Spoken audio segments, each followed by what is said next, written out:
Da li je Samarijanka razumela ono o čemu Isus govori? U početku nije. A posle? Ona prvo Hrista smatra čovekom. A onda ćete vidjeti iz teksta da pomišlja, kaže da ti nisi prorok. A posle toga kaže, znam da će doći Mesija, Sin Božji. Pogledajte kako vera te žene raste. Čovek, prorok, Mesija, Sin Božji. Pogledajte ovaj citat.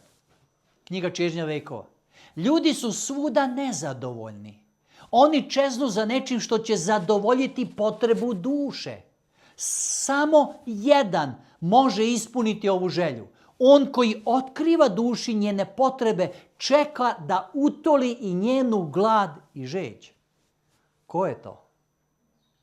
Samo Isus Hristos.